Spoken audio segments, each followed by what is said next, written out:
నమస్కారం అండి. శ్రావ్య టీవీ ప్రేక్షకులకు పునఃస్వాగతం. నేను మీ డాక్టర్ బాలాజీ నూజెళ్ళ. ఇంతవరకు మనం మాట్లాడుకున్నట్టు బ్యాక్ పెయిన్ ఆర్ నడుము నొప్పి గురించి చాలాసేపు చాలా విధాలుగా చాలా రకాలుగా దాంట్లో రకాలు ఏమిటి, కారణాలు ఏమిటి, డిస్క్ ప్రాబ్లం ఏమిటి, ఇవన్నీ కూడా మాట్లాడుకున్నాం. అయితే ట్రీట్మెంట్కి వస్తే బ్యాక్ పెయిన్కి ట్రీట్మెంటు ఎటువంటి నొప్పి అయినా సరే ఫస్ట్ అండ్ ద ఫార్మోస్ట్ మొట్టమొదటిగా మనం ట్రీట్మెంట్ చేసేది ఏ విధంగా చేస్తారు అంటే మీరు సంప్రదించవలసింది దగ్గరలోని ఆర్థోపెడిషియన్ని ఫస్ట్ సంప్రదించాలి. ఎందుకు అంటే దీంట్లో ఒక చిన్న ప్రాబ్లం అని కానీ లేదు అంటే ఒక చిన్న పజిల్ లాంటిది ఒకటి ఉందండి. బ్యాక్ పెయిన్ అనేది మనం డిస్కస్ చేసుకున్న కారణాల వల్లే కాకుండా టీబీ వల్ల కానీ ట్యూమర్ వల్ల కానీ లేదంటే ఇతరత్ర కారణాలు ఇంకా ఏదైనా ఇన్డెప్త్ హెల్త్ రీజన్స్ వల్ల కూడా రావచ్చు. అయితే ఈ రీజన్స్ అన్నీ కనుక మీరు కరెక్ట్గా మనం చెక్ చేసుకోవాలి అంటే మీరు అక్కడ ఇక్కడ నాటు మందులు నాటు వైద్యం లాంటిది కాకుండా ప్రప్రథమంగా మీరు వెళ్ళాల్సింది ఫస్ట్ దగ్గరలోని డాక్టర్ దగ్గరికి కానీ ఒక ఆర్థోపెడిషియన్ దగ్గరికి కానీ లేదు అంటే అట్లీస్ట్ ఒక క్వాలిఫైడ్ ఫిజియోథెరపిస్ట్ దగ్గరికైనా వెళ్ళాల్సి వస్తుంది. ఈ మూడిట్లో ఎవరి దగ్గరికి వెళ్ళినా సరే మీ బ్యాక్ పెయిన్ గురించి చాలా ఫుల్ లెంగ్త్ డీటెయిల్డ్గా అసెస్ చేసి ఒక కంక్లూజన్కి రావడం అనేది ఈజీ అవుతుంది. అంతేకాని ఇంటి చిట్కాల వల్ల చేయకూడదని కాదు, ఇంటి చిట్కాలు ఒకటి అలా రోజుకు పనికొస్తాయి. కానీ పర్సిస్టెంట్ బ్యాక్ పెయిన్, కంటిన్యూస్గా బ్యాక్ పెయిన్ ఉంటే కనుక తప్పకుండా మీరు మీ దగ్గరలోని హెల్త్ కేర్ ప్రొవైడర్ని అంటే ఒక ఆర్థోపెడిషియన్ని కానీ లేదా ఒక డాక్టర్ని కానీ లేదు ఒక ఫిజియోథెరపిస్ట్ని కానీ ఒక క్వాలిఫైడ్ ఫిజియోథెరపిస్ట్ బీపీటీ అవ్వచ్చు, ఎంపీటీ అవ్వచ్చు, ఎవరైనా సరే ఒక క్వాలిఫైడ్ ఫిజియోథెరపిస్ట్ దగ్గరికి వెళ్ళడం అనేది ఫస్ట్ ఆఫ్ ఆల్ మీరు చేరుకోవలసిన పాయింట్ ఆఫ్ కాంటాక్ట్, అంటే మీరు వెళ్ళవలసిన పర్సన్. అయితే ఎక్కడికి వెళ్ళినప్పటికీ కూడాను యూజువల్గా నొప్పి తగ్గించడం అనేది first and the foremost idea. మా అందరిది కూడాను హెల్త్ కేర్ వర్కర్స్ది ఫస్ట్ ఏమిటంటే మీ నొప్పిని తగ్గించడం అనేది మా ప్రప్రథమైన బాధ్యత. ఆర్థోపెడిషియన్ దగ్గరికి కానీ డాక్టర్ దగ్గరికి కానీ వెళ్తే ఫస్ట్ అసలు మీ నొప్పి ఎందుకు వస్తుంది, ఎప్పటి నుంచి వస్తుంది అనే హిస్టరీ, అలాగే ఫిజియోథెరపిస్ట్ దగ్గరికి వెళ్ళిన ఒక ప్రాపర్ అసెస్మెంట్ అనేది చేయడం జరుగుతుంది.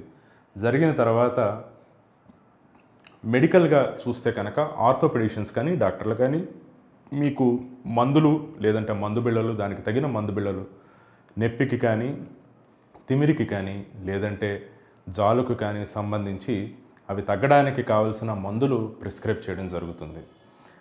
ఆ ప్రిస్క్రిప్షన్ అయిన తర్వాత మీరు కరెక్ట్గా మందులు వాడితే మోస్ట్ ఆఫ్ ద టైమ్స్ అది మెకానికల్ బ్యాక్ పెయిన్ అయితే కనుక, అంటే జస్ట్ స్ట్రెస్ వల్ల ఒత్తిడి వల్ల వచ్చిన బ్యాక్ పెయిన్ అయితే కనుక ఇమీడియట్గా మందుల వల్ల తగ్గిపోతుంది. కానీ అది తగ్గలేదు అంటే కనుక తర్వాత ఫర్దర్ డయాగ్నోసిస్ కోసం వేరే టెస్టులు చేయడం అనేది తప్పకుండా జరుగుతుంది. ఈ టెస్టులలో మనందరికీ బాగా సుపరిచితమైన టెస్టు ఒక ఎక్స్రే కానీ ఒక ఎంఆర్ఐ. ఎక్స్రే అనేది ఎక్స్రేలో ఓన్లీ ఎముకకి సంబంధించిన ఇబ్బందులు ఏవైనా ఉన్నాయా లేదా జాయింట్కి సంబంధించిన ఇబ్బందులు ఏమైనా ఉన్నాయా అనేది మాత్రమే తెలుస్తుంది. ఎక్స్రేలో చూసి డిస్క్ ప్రొలాప్స్ అయింది అని ఏ విధంగానూ మనం చెప్పలేము. ఎక్స్రేలో 2 వర్టిబ్రా మధ్యలో డిస్క్ స్పేస్ తగ్గినప్పటికీ అది ప్రొలాప్స్ అయిందా, ప్రొట్రూజన్ అయిందా, లేదంటే ఏ విధంగా డిస్క్ దెబ్బతింది అనేది ఎక్స్రే చూసి చెప్పలేము. కండరాల పరిస్థితి కానీ లేదంటే సాఫ్ట్ టిష్యూ పరిస్థితి కానీ ఎక్స్రేలో తెలియదండి. సో ఎక్స్రే అనేది ఓన్లీ ఎముక అనగా వెన్నుముకకి సంబంధించి ఎముక వరకు ఎముక సాంద్రత లేదంటే ఎముక పరిస్థితి లేదంటే ఎముకలో ఆస్టియోఫైట్స్ లాంటివి ఫామ్ అయ్యా లేదా అరుగుదల ఏమైనా ఉందా లేదా అని చూడడం వరకు మాత్రమే ఎక్స్రేలో లభ్యం అవుతుంది. దాంట్లో ఎటువంటి నిర్ధారణ రాకపోతే కనుక ఎంఆర్ఐ అనే టెస్ట్ మీకు సజెస్ట్ చేయడం జరుగుతుంది. మ్యాగ్నెటిక్ రెజొనెన్స్ ఇమేజింగ్లో అన్ని విధాలుగా చుట్టుపక్కల మీ వెన్నుముకకి చుట్టుపక్కల ఉండే సాఫ్ట్ టిష్యూ కండరాల్లో కానీ చుట్టుపక్కల ఫ్యాట్లో కానీ ఏమైనా చేంజెస్ ఉన్నాయా, ఏమైనా వాతానికి సంబంధించిన చేంజెస్ ఉన్నాయా, ఏదైనా కణాలు ఏమైనా ఇబ్బందికరమైన కణాలు ఉన్నాయా, అనగా ట్యూమర్ కానీ ఇలాంటిది ఏదైనా ఉందా, లేదు వెన్నుముకకు వస్తే డిస్క్ ప్రొలాప్స్ ఏదైనా ఉందా, డిస్క్ బల్జ్ ఏమైనా ఉందా, లిగమెంట్స్ ఏమైనా ఇబ్బంది పడ్డాయా, అంటే లిగమెంట్స్ అంటే supporting structures of the spine, ఇవేమైనా ఇబ్బంది పడ్డాయా, ఇవన్నీ కూడా చూడడం జరుగుతుందండి. ఇవన్నీ చూసిన తర్వాత దానికి తగు జాగ్రత్తలు తీసుకోవడానికి మీ ఆర్థోపెడిషియన్ కానీ సంబంధించిన డాక్టర్ కానీ, దీంట్లో 2 రకాల ట్రీట్మెంట్స్ ఉన్నాయి. కన్జర్వేటివ్ ట్రీట్మెంట్ అని, సర్జికల్ ట్రీట్మెంట్ అని అంటామండి. కన్జర్వేటివ్ ట్రీట్మెంట్ అంటే సర్వసాధారణంగా మెడిసిన్సు, ఫిజియోథెరపీ, ఎక్సర్సైజెస్, అలాగే ఫిజియోథెరపీలో మనం చాలా ముఖ్యంగా, నేను ఒక ఫిజియోథెరపిస్ట్గా నేను మాట్లాడాలి అంటే కనుక ఫిజియోథెరపీలో ultrasonic therapy, interferential therapy, SWD, hot pack, cold pack, ఇట్లాంటి ఇతరత్ర సాధనాల వల్ల మీకు నొప్పి తగ్గించడం అనేది జరుగుతుంది. అయితే హాట్ ప్యాక్ వాడాలా, కోల్డ్ ప్యాక్ వాడాలా, ఐఎఫ్టీ వాడాలా, అల్ట్రాసౌండ్ వాడాలా, ఎస్డబ్ల్యూడి వాడాలా, లేదంటే వాడకూడదా, దాని రేడియేషన్ ఎంత ఉంది, ఇవన్నీ కూడా ఒక ఫిజియోథెరపిస్ట్ మాత్రమే జడ్జి చేయగలిగే అంశాలు. సో మీరు ఫిజియోథెరపిస్ట్ దగ్గరికి వెళ్ళి అదేదో చీటీలో మనం సామాన్లు కొన్నట్టు ఇదిగో ఇవన్నీ చేయండి అంటే కుదరదండి. Physiotherapist is a well qualified person who can actually assess, అంటే మీ ప్రాబ్లమ్ని అసెస్ చేయగలిగే మనిషి, మీకు ఏది మంచిది అని అసెస్ చేసి చేయగలిగే ప్రొఫెషనల్. సో అందుకని చెప్పేసి ఫిజియోథెరపిస్ట్ దగ్గరికి వెళ్ళి మీ ప్రాబ్లం ఏమిటి అనేది చెప్తే ఆర్థోపెడిషియన్ చెప్పిన అడ్వైస్ ద్వారా, డైరెక్షన్స్ ద్వారా మీకు మంచి ట్రీట్మెంట్ని డిజైన్ చేసి ప్లాన్ చేసి ఇవ్వగలిగే ప్రొఫెషనల్ ఫిజియోథెరపిస్ట్ అండి. సో ఒక ఫిజియోథెరపిస్ట్ దగ్గరికి వెళ్ళి ఎక్సర్సైజెస్ అవి చేసుకొని వాళ్ళు చెప్పిన విధంగా రోజు ఇంట్లో తగు జాగ్రత్తలు తీసుకుంటూ ఎక్సర్సైజెస్ చేస్తే, అదేవిధంగా postural control or postural correction అనేది రెగ్యులర్గా చేసుకుంటే చాలా మట్టుకు నడుం నొప్పి సమస్యలు తగ్గిపోయే ఛాన్సెస్ ఉంటాయి. అయితే దీంట్లో రెండో విభాగానికి వద్దాం. రెండో విభాగం ఏమిటి అంటే non conservative treatment. Disc prolapse కానీ, నేను ఇందాక చెప్పినట్టుగా డిస్క్ ప్రొలాప్స్ కానీ, లేదంటే స్పాండిలోలిస్థెసిస్ గ్రేడ్ 3 or 4 స్పాండిలోలిస్థెసిస్ అంటే బాగా ఎముక ముందరికి జారిపోవడం కానీ, ఇలాంటి ఇతరత్ర సమస్యలు ఉంటే కనుక మీ ఆర్థోపెడిషియన్ మీకు ముందరే చెప్తారు సర్జరీ కావాలి అని చెప్పేసి. అయితే నడుముకి కానీ మెడకి కానీ సంబంధించి సర్జరీ ఎప్పుడు అవసరము, చాలా సింపుల్గా 4 ముక్కల్లో చెప్తానండి. ఇది ఏషియా స్కేల్, అంటే American spinal injury association scale ప్రకారంగా కూడాను, వాళ్ళ స్టాండర్డ్స్ ప్రకారంగా కూడాను నిర్ధారితమైన రూల్స్ ఏంటి అంటే, 1 స్పర్శలేమి, 2 భరించలేని నొప్పి, అంటే నిద్రలో కూడా మిమ్మల్ని మేల్కొలిపే అంత నొప్పి, 3 మోటార్ లాస్, అనగా పెరాలసిస్ అనే పదాన్ని నేను వాడితే మీరందరూ భయపడతారు, కానీ పెరాలసిస్లో రకరకాలు ఉంటాయి.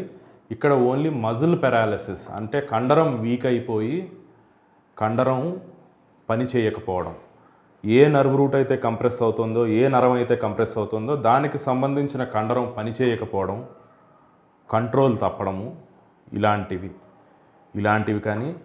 4 నడుము నొప్పి ఆర్ నడుముకి సంబంధించిన డిస్క్ ప్రొలాప్స్ అయితే కనుక మీ మూత్రాశయం కానీ మలం కానీ వాటి మీద కంట్రోల్ కోల్పోవడం, అంటే మనం వ్యావహారికంగా మేము ఇంగ్లీష్లో చెప్పాలి అంటే urinary or bladder incontinence and bowel incontinence, మూత్రం కానీ మలం కానీ ఆపుకోలేకపోవడం, వాటంతట అవే అయిపోవడం, బట్టలు అయిపోవడం, ఇలాంటివి మలమూత్రాల మీద కంట్రోల్ కోల్పోవడం, ఇలాంటివి ఏదైనా ఉంటే తప్పితే, అంటే స్పర్శలేమి, అత్యధికంగా నొప్పి, మోటార్ లాస్ అంటే వీక్నెస్, కండరాలు పట్లు తప్పడము, లేదు మలమూత్రాల మీద కంట్రోల్ పోవడము, ఈ 4 చాలా ఇంపార్టెంట్ ఫ్యాక్టర్స్. ఈ 4గిట్లోనూ ఏదైనా ఒకటి కానీ, లేదంటే 2 కానీ, లేదంటే అన్నీ కానీ ఉంటేనే మీరు సర్జరీకి అర్హులు. అంతేకాని నాకు డిస్క్ ప్రొలాప్స్ వచ్చిందండి డాక్టర్ గారు మీరు సర్జరీ చేయండి అని ఆర్థోపెడిషియన్ కానీ న్యూరో సర్జన్ కానీ అడగాల్సిన అవసరం లేదు. డాక్టర్లకి తెలుసు ఎప్పుడు మీకు సర్జరీ చేయాలి అనేది. సో తప్పకుండా ఈ 4 పాయింట్స్ అనేది మీరు తప్పకుండా ఎప్పుడూ గుర్తుపెట్టుకోవాలి. స్పర్శ మొత్తం పోవడము అంటే ఊరికే తిమిర్లు అలాంటివి కాదండి, మొత్తము ఆ ఏరియాలో స్పర్శ పోవడం, ముట్టుకుంటే తెలియకపోవడం, కళ్ళు మూసుకుంటే కనుక ముట్టుకున్నారో లేదో తెలియకపోవడం, దాన్ని స్పర్శలేమి అని అంటాం. ఇలాంటివి. సో మళ్ళీ ఉటంకిస్తున్నాను, sensory loss, motor loss, unable to bear the pain or deep or bad pain and bowel and bladder incontinence. ఈ 4గిట్లో ఏదైనా ఒకటి కానీ లేదంటే 4 కానీ ఏ ఉన్నా సరే మీరు సర్జరీకి అర్హులు. అదర్వైజ్ 99% నడుం నొప్పులు సర్జరీ లేకుండానే ఈ 4 లేకపోతే కనుక ఈ 4గిట్లో ఏదో ఒక అంశం లేకపోతే 99% నడుం నొప్పులు సర్జరీ లేకుండానే చక్కగా మనం మందులతో, ఫిజియోథెరపీతో, ముఖ్యంగా ఫిజియోథెరపీతో, ఎక్సర్సైజెస్తో, అలాగే మీ రోజువారీ జీవితాలని సరిగ్గా సెట్ చేసుకోవడంతో మీరందరూ కూడా క్యూర్ చేసుకొని హ్యాపీగా ఉండొచ్చు. అయితే అందరికీ ఇంకొక ప్రశ్న ఒకటి ఉంది, మెడ భాగంలో అయితే కనుక ఏమిటి? మెడ భాగంలో కూడా స్పర్శలేమి, సెన్సరీ లాస్, మోటార్ లాస్ అంటే చేతులు పట్లొదలడము, భరించలేని నొప్పి, అబ్నార్మల్ పెయిన్, ఈ 3 మెయిన్గా ఉంటే మాత్రం తప్పకుండా సర్జరీకి వెళ్ళవలసిన అవసరం అనేది ఉంటుంది. దీన్ని సర్జరీకి ఒక పేషెంట్ వెళ్ళాలా వద్దా అని నిర్ధారించేది 1 ఆర్థోపెడిషియన్, 2 మీరు ఫిజియోథెరపీకి వచ్చిన తర్వాత మీకు ఎటువంటి నొప్పి తగ్గకపోతే ఫర్దర్గా మీరు ఇంకా డిటీరియరేట్ అవుతుంటే కనుక ఫిజియోథెరపిస్ట్ కూడా తప్పకుండా మళ్ళీ మిమ్మల్ని సర్జన్ దగ్గరికి రిఫర్ చేసే అవకాశాలు మెండుగా ఉంటాయి. సో ఈ విధంగా ట్రీట్మెంట్ ప్రోటోకాల్ అనేది ఉంటుంది. అయితే నా శ్రోతలందరికీ లేదంటే అందరి పేషెంట్స్కి లేదు, ఇన్ఫ్యాక్ట్ పేషెంట్ కాని వాళ్ళకి కూడా అందరికీ ప్రజానికానికి నేను చెప్పేది ఏంటంటే నడుం నొప్పికి first and the foremost thing చాలా ఇంపార్టెంట్ అయిన ఇదేమిటంటే రెస్ట్. శుభ్రంగా రెస్ట్ తీసుకోవడం. 2 మీకు నడుము నొప్పి ఏ పని చేస్తే వస్తుందో అది మీరు కనిపెట్టుకోవడం.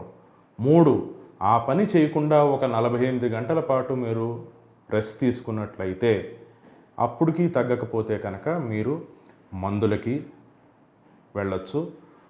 మందులు వల్ల కూడా తగ్గకపోతే మీ కండరాలు వీక్ ఉన్నాయి లేదంటే మీకు కావాల్సిన ఎక్సర్సైజ్ ఇవి కావాలి అని అంటే కనుక ఆర్థోపెడిషియన్ తప్పకుండా ఫిజియోథెరపిస్ట్ దగ్గరికి రిఫర్ చేస్తారు.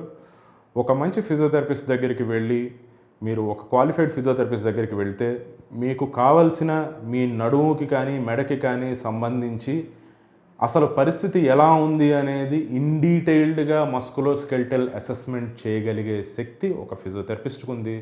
తప్పకుండా ఆ అసెస్మెంట్ చేసి మీకు మీ ప్రాబ్లం ఏమిటో ఐడెంటిఫై చేసి మీ ఇబ్బంది ఏమిటో ఐడెంటిఫై చేసి మీకు తగు ఎక్సర్సైజెస్, తగు ట్రీట్మెంటు, నేను ఇందాక చెప్పినట్టుగా అల్ట్రాసౌండ్, ఐఎఫ్టీ వీటితో రకరకాల ఎలక్ట్రోథెరపీ ఎక్విప్మెంట్సు, అదేవిధంగా ఎక్సర్సైజ్ థెరపీ ద్వారాను, అదేవిధంగా ఈ మధ్యన లేటెస్ట్గా టేపింగ్ అని, డ్రై నీడిలింగ్ అని, మ్యానిపులేటివ్ థెరపీ టెక్నిక్స్ అని ఇలా రకరకాల ట్రీట్మెంట్స్ ఉన్నాయండి ఫిజియోథెరపీలో.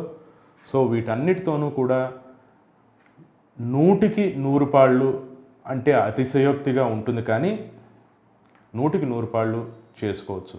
అంటిల్ అండ్ అన్లెస్ స్ట్రక్చరల్గా ఏదైనా బాగా ఇబ్బంది పడి మీరు సర్జరీకి అర్హులైతే తప్ప. అదర్వైజ్ బ్యాక్ పెయిన్ కానీ నెక్ పెయిన్ కానీ వస్తే మీరు ఎటువంటి భయం చెందొద్దు. సైన్స్ చాలా అడ్వాన్స్ అయిందండి. బ్యాక్ పెయిన్కి మన ఇండియన్ మెడికల్ సిస్టంలో కానీ అంతర్జాతీయంగా కానీ నడుం నొప్పికి, వెన్నుముక నొప్పికి చాలా అడ్వాన్స్డ్ ట్రీట్మెంట్స్ ఉన్నాయి. సో చాలా సింపుల్ టెక్నిక్స్తో ఒక ఫిజియోథెరపిస్ట్ని కానీ, ఒక ఆర్థోపెడిషియన్ని కానీ, మీ దగ్గరలో ఉన్న ఆర్థోపెడిషియన్ని కానీ కలిసి మీ బ్యాక్ పెయిన్ నుంచి సత్వరంగా రిలీఫ్ చెంది హ్యాపీగా ఉండొచ్చు. సో ఏదైనా సరే take care of your spine.